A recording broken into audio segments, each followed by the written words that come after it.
Apreciados amigos y hermanos, con ustedes el pastor Luis Aguiluz. Aquí estamos para el repaso de la lección de Escuela Sabática. Estamos ya en la lección 9. La lección 9 se titula El conflicto cósmico.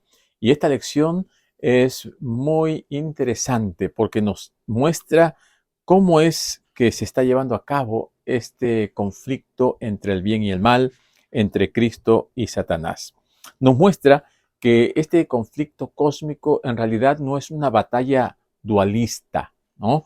O de dos poderes antagónicos, como si Cristo y Satanás estuviesen al mismo nivel. Realmente no. ¿Por qué? Porque Cristo, Dios, el Creador, está por encima de todo. Y Satanás es un ser creado.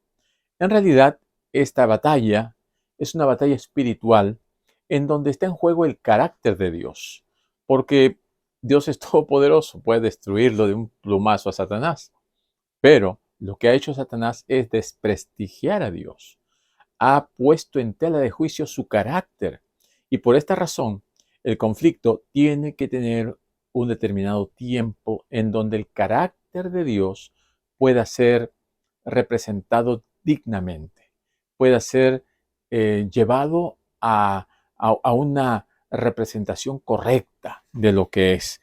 Entonces, el conflicto está también involucrando al pueblo de Dios porque el pueblo de Dios cometió pecado y ha quedado envuelto dentro de este gran conflicto. Y el final del conflicto no puede ser prematuro, no puede ser de una manera violenta. Y esto lo vamos a ir viendo en el desarrollo del repaso de la lección. Así que preparémonos para el repaso de la lección de esta semana.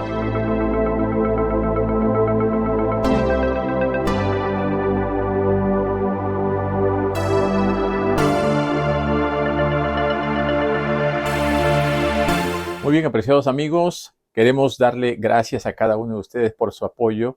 Cada semana estamos presentando el repaso de la lección. Agradecemos a todos aquellos que ya se han suscrito y si todavía no lo has hecho, te animamos para que lo hagas, para que de esta manera podamos ser apoyados por ti. Queremos también darles gracias a todos aquellos que están compartiendo este video. Y también queremos agradecer a nuestro hermano Ezequiel Peña, quien cada semana nos comparte el versículo de memoria cantado a su estilo. Así que vamos a dejar a nuestro hermano Ezequiel y regresamos.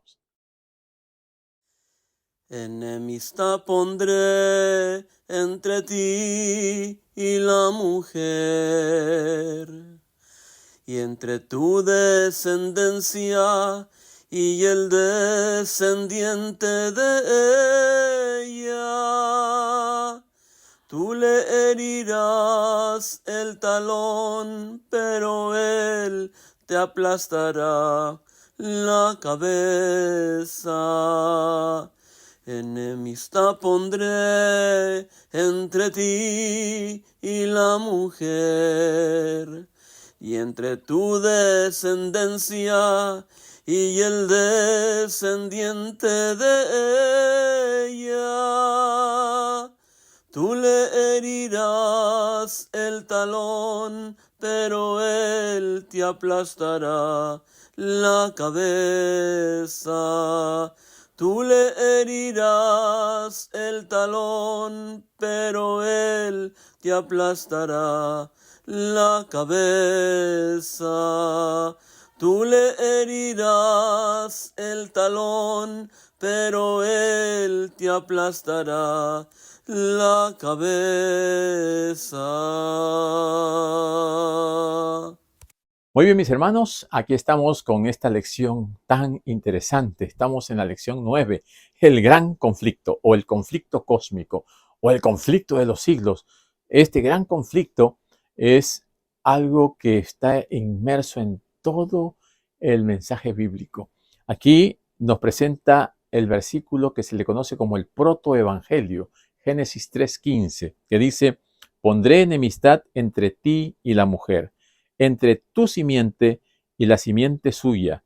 Este te herirá en la cabeza y tú le herirás en el talón. Aquí, después de la caída de Adán y Eva, nuestro Señor presenta un plan de salvación, un plan a través del cual Cristo mismo entregaría su vida para el rescate de cada uno de aquellos que lo acepten como Salvador personal.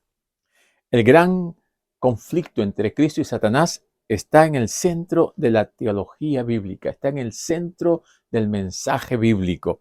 Y muchos cristianos rechazan o no quieren darse cuenta de esta realidad espiritual.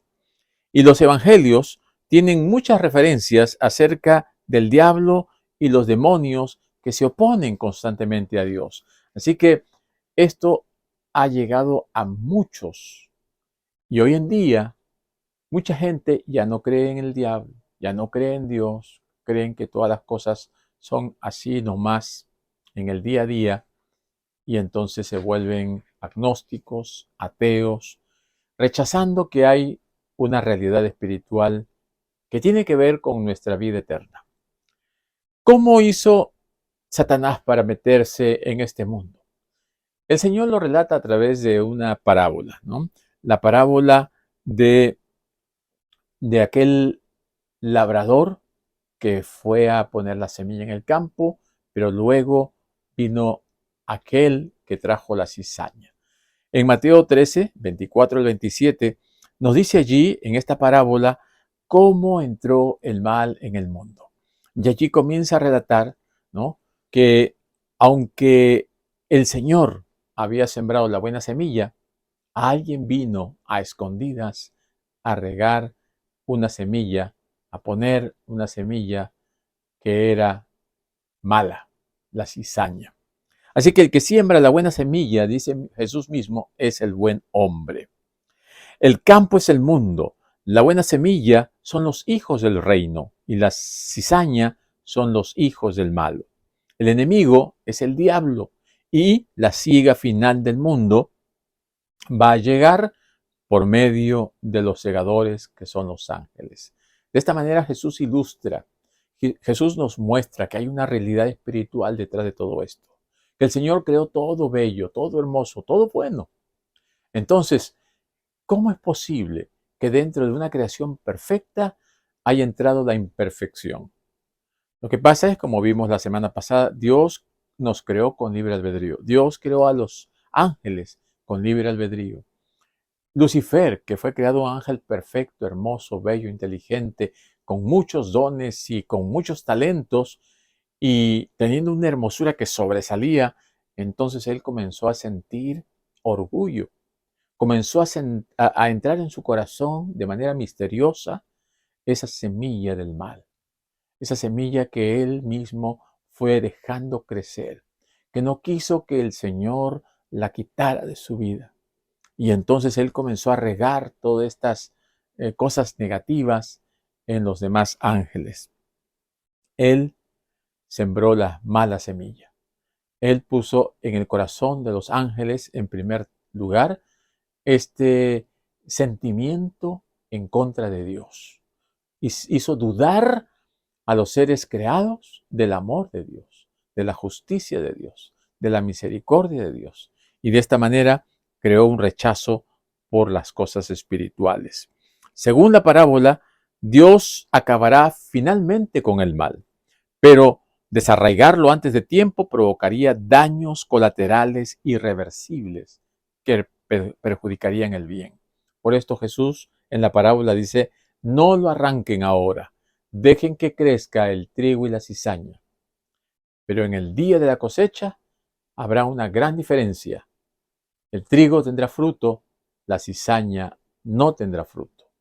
El problema es que el trigo y la cizaña cuando van creciendo son semejantes, idénticas. La única diferencia es al final, porque el trigo da fruto y la cizaña no. Los hijos de Dios, el fruto que van a dar es el carácter que se asemeja a Jesús. Pero los hijos del mal no van a dar fruto, al contrario, sus vidas van a ser una desgracia. ¿Qué más nos dice la lección de esta semana? Dice, ¿cómo se originó el conflicto en la tierra? ¿Cómo entró el pecado a esta tierra? La Biblia nos dice que Dios había hecho todo bueno. El jardín era perfecto. todo era bueno en gran manera. Capítulo 1 de Génesis. Dios lo único que menciona es acerca del árbol, en donde menciona la palabra mal. Dice, no, aquí está este árbol, el árbol de la ciencia del bien y del mal. Es la primera vez que se menciona el término mal. Entonces, ya había el pecado en el universo y Satanás fue echado del cielo y él vino a engañar, vino a tentar a Adán y a Eva. Entonces, capítulo 3 nos muestra allí en Génesis que una vez que Adán y Eva cayeron, entró el pecado. La tentación se consumó y ahora nuestros primeros padres habían caído. Entonces, ahora se corrió ese engaño, esa mentira. No moriréis. Satanás, usando a la serpiente, engañó a Eva, haciéndole eh, declaraciones que no eran correctas, que Dios no había dicho. Lo que Dios dijo es, de todo árbol del huerto podrás comer. Lo que Satanás dijo es, con que Dios os ha dicho que no puedes comer de todos los árboles del huerto. Tergiversó la declaración de Dios. ¿Para qué? Para llevarle a donde él quería.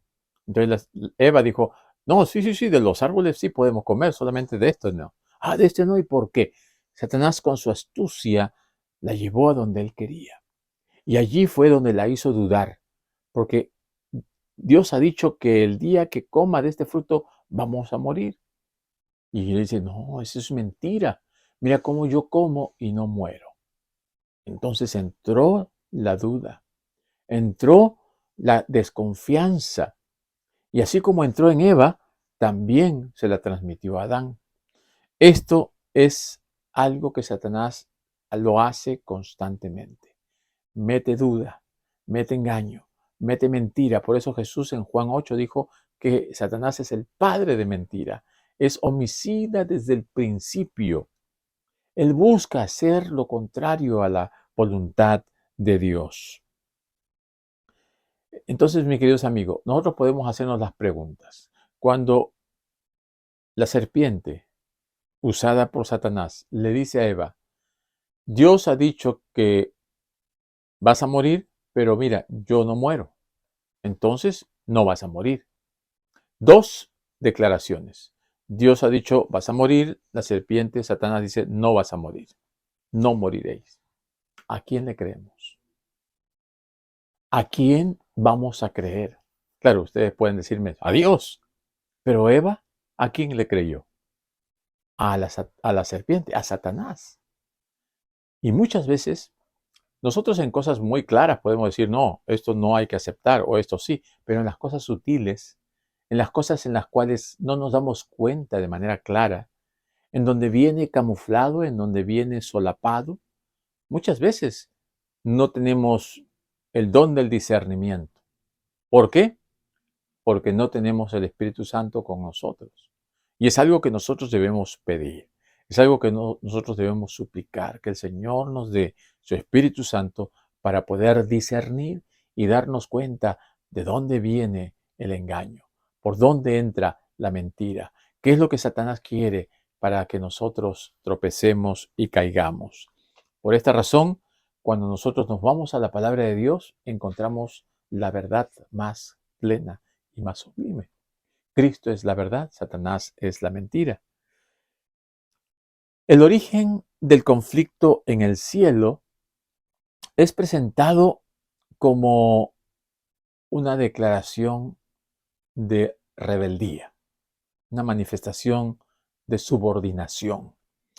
Génesis 1 al 3 demuestra que el mal existía antes de la caída de Adán y Eva. O sea que el mal ya existía desde el cielo cuando Lucifer se rebeló. La serpiente, o sea, Satanás, acusó a Dios de mentiroso. Pero en realidad, quien es el mentiroso es Lucifer. Cuando nosotros vamos a la Biblia, allí en el libro de Ezequiel 28, nos muestra que él se enalteció en su corazón. Él corrompió su sabiduría. Su hermosura lo llevó a querer ser más que Dios. Él pensaba que era el más bello, el más inteligente, el más sabio. Comenzó a tener celos de Jesús. Y estos celos los llevó a querer tener el puesto de él. Él, claro, era un ángel, era un querubín exaltado. Él se paseaba, dice, en el huerto de Dios. Él se paseaba entre las piedras de fuego. Él tenía acceso allí al trono de Dios. Estaba en la misma presencia de Dios. Aún en el santuario había una representación del querubín protector, lo cual nos indica que Lucifer era un querubín protector. ¿Qué protegía ese arca? ¿Qué había en el arca? La ley. Y justamente esa ley que debía proteger es la ley a la cual él se rebeló. Esta rebelión causó un revuelo en el cielo. Esta rebelión en el cielo llevó a que muchos de los ángeles se unieran a él. El Apocalipsis dice que fue una tercera parte de los ángeles. Y aunque Satanás era el sello de la perfección, se convirtió ahora en el sello de la rebelión. Y aunque Lucifer era acabado en hermosura, ahora su hermosura la transformó en una bestia espantosa, ¿no? En un dragón, en un rebelde. Qué tremendo que cuando un hijo de Dios se aparta de Dios se transforma, cambia. Su carácter ya no es el mismo. Lucifer decidió exaltarse y hacerse semejante a Dios. En Isaías 14 nos dice, él quiso ser como Dios, quiso poner su trono por encima del trono de Dios.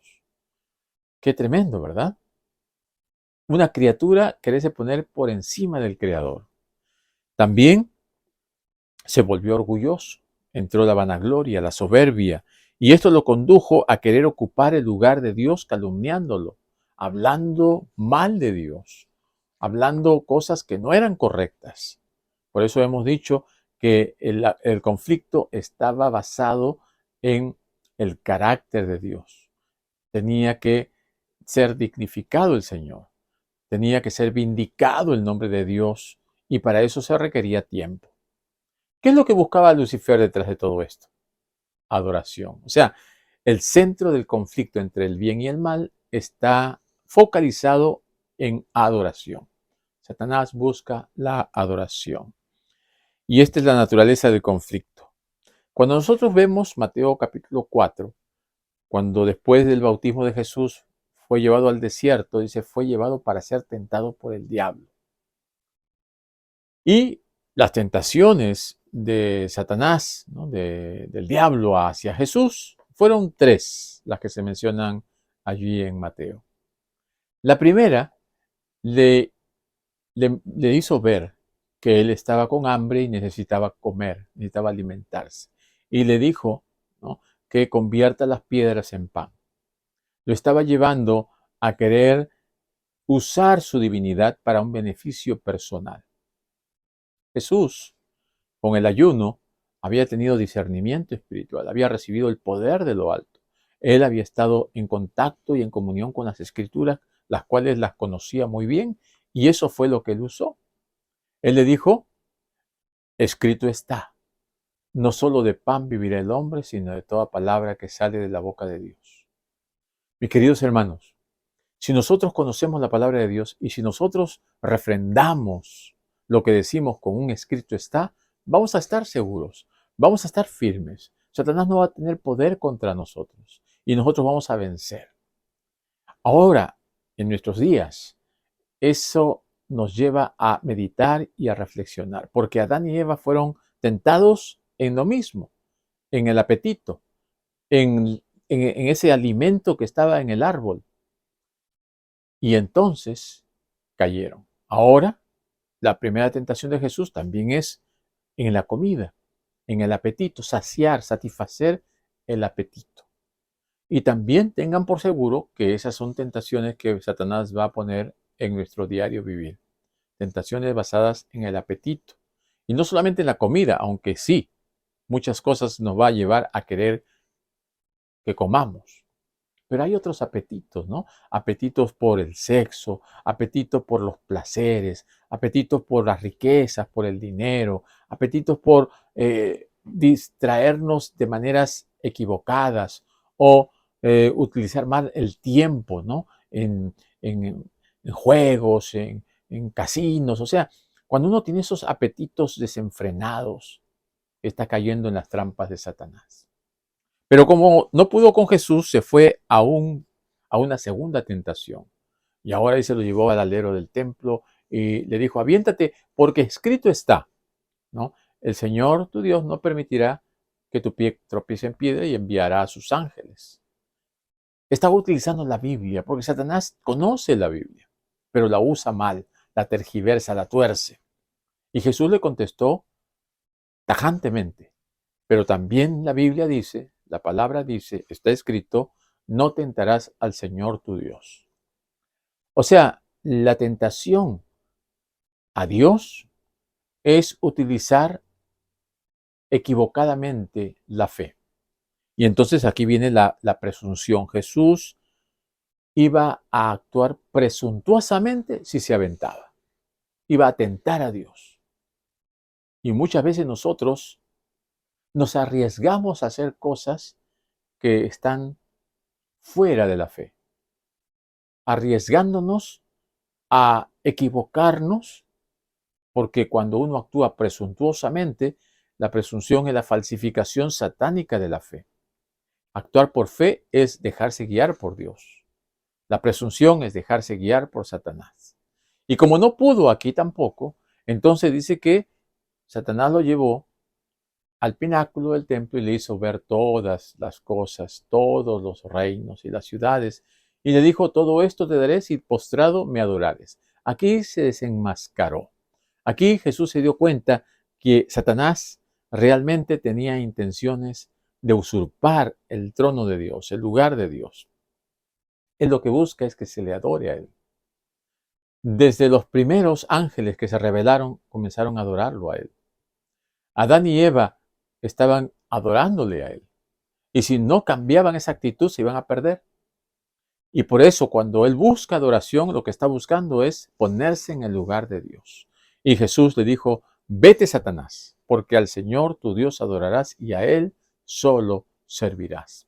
Y este es un llamado de atención para nosotros también, porque hoy en día nos estamos inclinando ante muchos dioses, ante muchos ídolos que vienen disfrazados, vienen camuflados, porque Satanás es lo que hace. Satanás no se presenta como Satanás, se presenta como ángel, se presenta como amigo, se presenta como cualquier otra cosa, ¿no? Para buscar que engañarnos.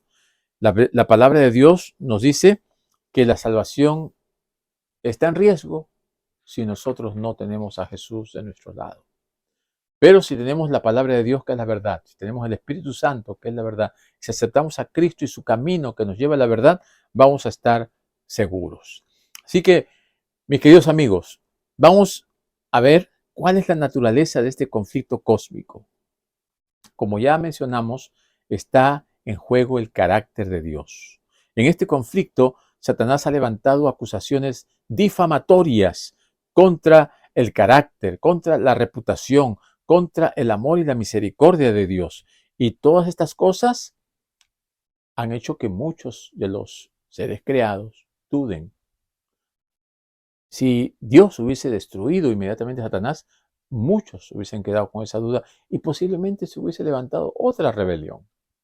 Así que Dios, para que no ocurra esto, dejó que el pecado de Lucifer madurara para que pudiesen verse sus consecuencias, para que pudiesen ver los resultados de su rebelión y para que todos queden completamente convencidos con sus propios ojos por los propios resultados de esa rebelión, quién tiene la razón, quién está en la verdad, quién es realmente el que presenta la verdad y quién es el que está calumniando y está mintiendo. Jesús lo reveló claramente. Dijo, Satanás es homicida y padre de mentira. Jesús desenmascaró a Satanás allí frente a los judíos diciéndole, vosotros sois de vuestro padre el diablo y los deseos de vuestro padre queréis hacer. Y eso se va por extensión a todos aquellos que también se rebelan contra Jesús, que son anticristianos, que son aborrecedores de lo bueno. La batalla del cielo se vino a esta tierra. Satanás fue arrojado y ahora él engaña al mundo entero. Él está engañando a todos. Y tenemos que tener cuidado porque la palabra de Dios también dice que engañará, si fuere posible, aún a los escogidos. Y si nosotros hemos sido llamados por Dios, si nosotros hemos aceptado la invitación del Señor, tenemos que mantenernos aferrados a su palabra, porque solamente aquí, en la palabra de Dios, estaremos seguros. La lámpara nos guiará en medio de la oscuridad y no tendremos ninguna razón para alejarnos del camino del Señor. La palabra diablo en griego significa calumniador, mostrando una vez más la naturaleza del conflicto que tiene que ver con creencias, incluyendo las creencias con respecto al carácter de Dios.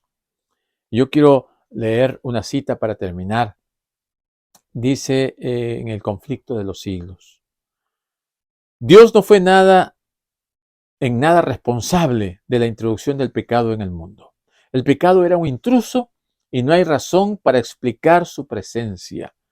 Es algo misterioso e inexplicable. Excusarlo sería defenderlo. De haber sido este Lucifer aniquilado, inmediatamente aquellos, los ángeles leales, habrían servido por miedo más que por amor. Y para bien del universo entero, a través de las edades sin fin, era preciso dejar que el mal llegase a su madurez y que Satanás desarrollase más completamente sus principios a fin de que los seres creados reconociesen el verdadero carácter de los cargos que arrojara él contra el gobierno divino, a fin de que quedaran para siempre incontrovertibles la justicia y la misericordia de Dios, así como el carácter inmutable de su ley. Satanás ha presentado mentiras, engaños, distorsiones del carácter de Dios, de la ley de Dios, del amor de Dios. Va a llegar el momento cuando todo eso termine, cuando Cristo salga del lugar santísimo, cuando Cristo venga en gloria y majestad, entonces Satanás será puesto en cuarentena por 1000 años. Y después de que toda la creación de Dios vea el amor y la justicia de Dios, después de esos 1000 años, el Señor retornará para darle su merecido. Satanás será destruido para siempre. Los impíos serán destruidos para siempre. Y al final Dios recreará este mundo. Todas las consecuencias que ha sufrido este mundo por el pecado desaparecerán porque el Señor hará cielos nuevos y tierra nueva. Y ya no habrá más memoria de lo que pasó, porque ahora el Señor estará con su pueblo y ya no habrá más lágrimas de dolor ni sufrimiento porque las primeras cosas pasaron. Así que mis queridos amigos y hermanos, confiemos en el Señor y pongámonos del lado de Él, porque Él ya venció a Satanás. Él es el vencedor y nosotros tenemos que estar con el vencedor. Que el Señor te bendiga y nos vemos la próxima semana.